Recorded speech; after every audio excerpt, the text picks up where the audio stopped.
मैं सूरज कुमार बौद्ध और आज मैं आप सबके बीच बात करने आया हूँ 10% आरक्षण के मामले पर। 10% आरक्षण का मामला पूरे देश में एक गर्मा गर्मी का माहौल पैदा कर दिया है। हर गली मोहल्ले में ये बहस की शुरुआत हो चुकी है कि यह सही है या गलत है। दरअसल सरकार की पूरी कोशिश ही थी कि आरक्षण का मामला आर्थिक आधार पर हो या न हो, इस पर एक राष्ट्रव्यापी बहस छिड़ जाए ताकि सवर्ण लोग आरक्षण को पूरी तरह से खत्म करने की मांग करना शुरू कर दें या पूरा का पूरा आरक्षण आर्थिक आधार पे हो जाए, इसकी मांग करना शुरू कर दें।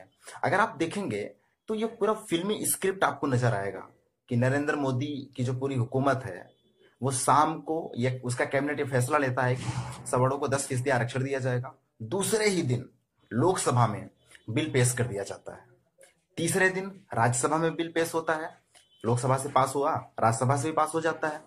फिर क्या होता है उसके बाद के दिन पे कि एक यूथ फॉर इक्वालिटी नाम के संगठन से एक अपर कास्ट के ही बंदे ने सुप्रीम कोर्ट में इसके खिलाफ एक केस दायर करते हैं और चौथे दिन हमारे दलित राष्ट्रपति रामनाथ कोविंद जी उस पर सिग्नेचर करते हैं, यानी कि वो कानून बन जाता है।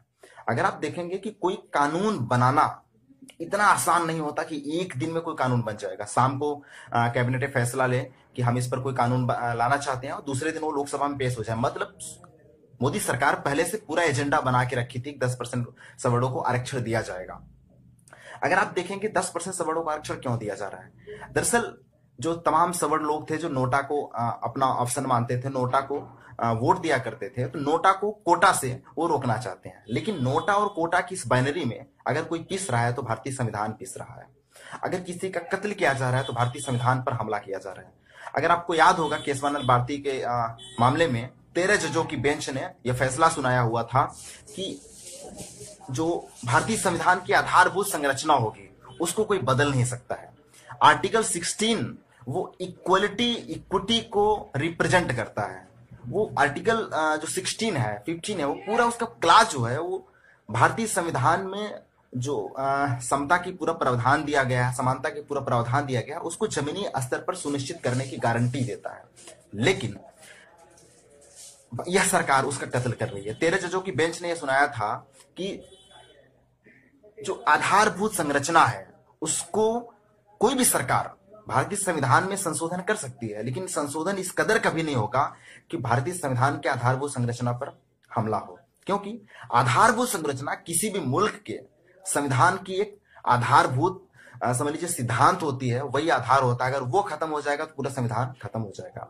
सुप्रीम कोर्ट अपने बहुत सारे जजमेंट में सुना चुका है कि equality is a basic principle of Indian constitution, equality is a basic structure of Indian constitution and we all know that article 16 totally divorce towards equality. जब इक्वलिटी जो है basic principle of Indian constitution है तो equality के principal को यह सरकार कैसे खत्म करना चाह रही है।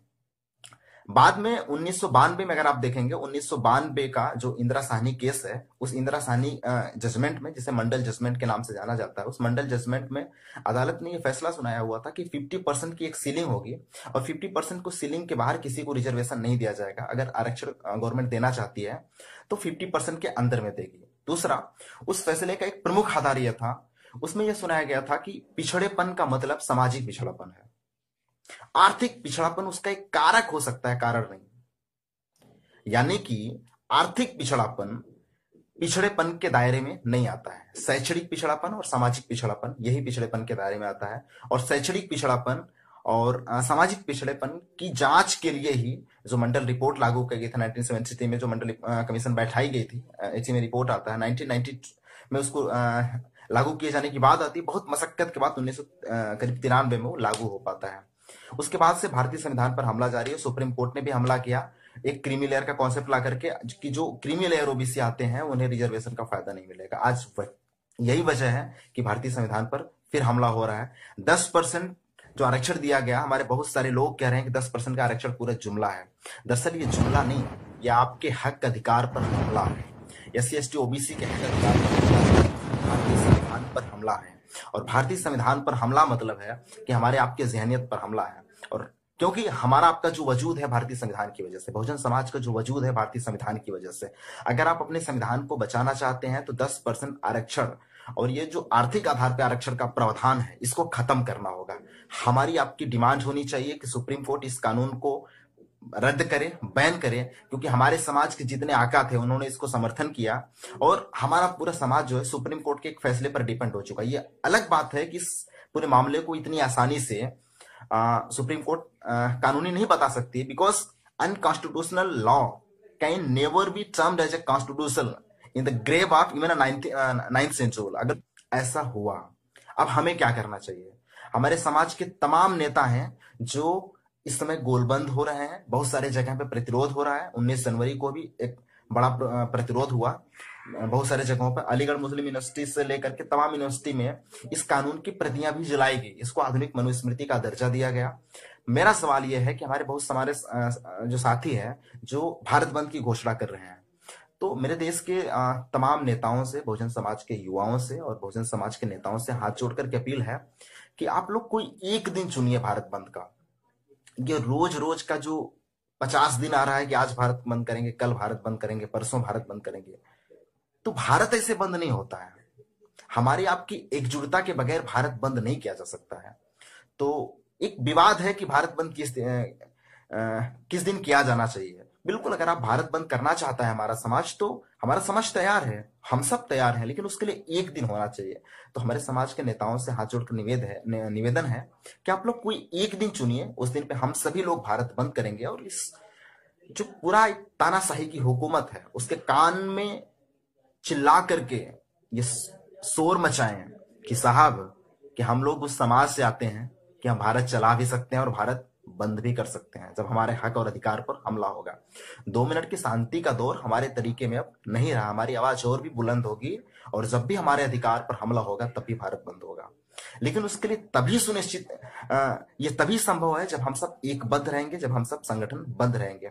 इसलिए हमारे हमारे समाज के नेताओं से अपील है कि एक दिन सब लोग चुनिए और बगैर किसी संगठन के, बगैर किसी नेतृत्व के, चूंकि नेतृत्व भारत बंद नहीं कर पाएगा। भारत में परिस्थिति ऐसी है क्योंकि भारत में बहुजन समाज के हक अधिकार पर अगर हमला हुआ है तो अगर इसका कोई प्रतिरोध करेगा तो बहुजन समाज करेगा, किसी संगठन पर हमला नहीं हुआ है।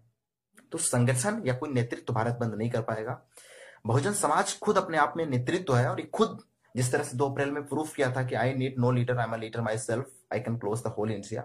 सो आज भी हमारा समाज भारत बंद कर सकता है और भारतीय संविधान को बचा सकता है, लेकिन तभी संभव है जब हमारे अंदर कोई स्वार्थ नहीं रहेगा, हमारे अंदर कोई राजनीतिक द्वेष नहीं रहेगा।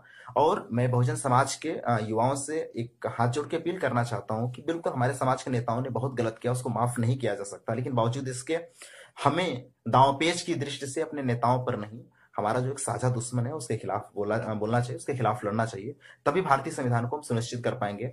तो एक बार फिर से हाथ जोड़कर अपील करना चाहता हूं कि इस देश के समस्त सामाजिक संगठन के लोग, समस्त अम्बेडकरवादी, बाबा साहब अम्बेडकर के संविधान को बचाने वाले लोग एक दिन चुने, हम सब लोग एक दिन बैठक करें, उसके बाद भारत बंद का ऐलान करें। और अगर कोई दिन ऐलान हुआ है, जैसे 10 फरवरी, 5 मार्च सब जो दिन ऐलान हुआ है, तो एक दिन हम लोग फिक्स कर लें, उसी ऐलान दिन पर हम लोग भारत बंद करें और भारतीय संविधान को बचाएं, क्योंकि हमारे वजूद का सवाल है, हमारे आपके जिंदगी का सवाल है। बाबा साहब बार बार कहते हैं कि यह संविधान नहीं बल्कि आपका जीवन दर्शन है, और अगर एक संविधान नहीं रहेगा तो हमारा आपका कोई वजूद नहीं रहेगा।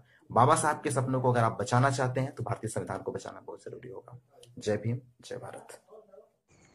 परिवर्तन न्यूज़ देखने के लिए सबसे पहले यूट्यूब पर जाकर परिवर्तन न्यूज़ टाइप करें। टाइप करने के बाद में लाल कलर से लिखे हुए सब्सक्राइब बटन को सब्सक्राइब करें। सब्सक्राइब करने के बाद में बेल आइकन को दबाएं। हमारा चैनल लाइक करें, सब्सक्राइब करें और शेयर करें।